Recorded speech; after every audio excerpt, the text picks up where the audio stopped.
These flyers went out across the state line to bring as many people that are against the landfill expansion together. City leaders say that they are monitoring the situation daily and they're trying to give the owner as much time. We don't really know exactly what they're going to be talking about tonight because there is no public agenda. Driving through this snowstorm is a little bit different than last week's snowstorm. Right now the price of corn is in what's called a weather market, meaning the less rain there is, the higher the price corn will go. The doors to the BMO Harris Bank Center will open tonight at 5:15. As you can see behind me, supporters of those who are against the landfill. The 17th Congressional District is going to know the difference between her and her opponent, again, Republican Bobby Schilling. Drivers will have the convenience of having a one-stop shop, but all other drivers will have to deal with traffic from the truck stop, a gas station. How are you staying cool throughout all this? That's funny. That's really funny. We're not. The employees cannot speak on camera, but most of them tell me that they know where they're being transferred. 22 trucks are en route right now. There's only been about 2 accidents today, so again, we advise motorists, please keep clear, buckle your seatbelts. Are hoping to reach a contract tonight since the faculty has been out of work since last July. The board did vote a 134-10 in favor of the intent to strike. Tells me he has no idea how long it's going to take to get those enhanced videos back, but he says that they are in the custody of the Illinois Fire Marshal. A broken foot is a common case in the emergency room, but the common cold? Some of the patients that show up to the emergency room and their physical condition does not need to be in the emergency rooms. The American College of Emergency Physicians say visits to the emergency room grew 60% faster than the population rate between 2000 and 2008. Dr. Lawful, to the desk, please.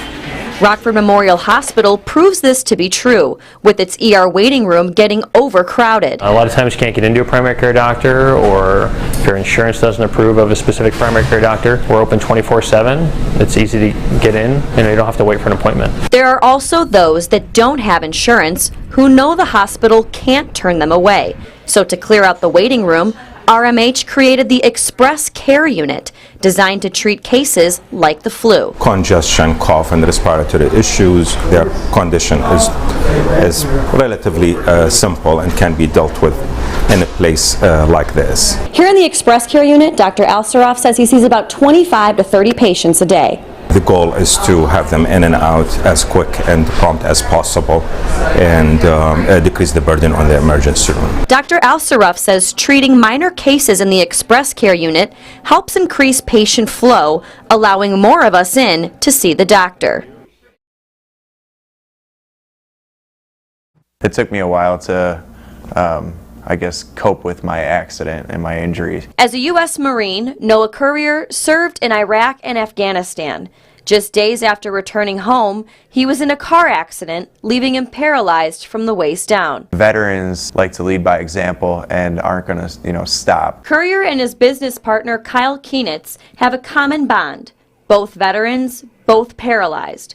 Their struggle pushed them into adaptive sports and eventually start their own military clothing company, Oscar Mike. It's all one mission to attempt to get more disabled veterans involved in adaptive sports. Oscar Mike comes from radio jargon used on the front lines of battle, meaning on the move. There was no American-made military-themed apparel to be found, so we filled that gap in the market and used, proceeds from that to go towards adaptive sports. Being disabled veterans ourselves, we understand that that's the key to be progressive. Courier says the name symbolizes their mission to provide a means for veterans to remain on the move. These younger veterans or look to people like us who are doing these things, have either been to these adaptive sporting events or have started a business or have been back to school. We're really hoping that this is a catalyst for younger veterans to get involved in things earlier. Courier says the most important part is growing the foundation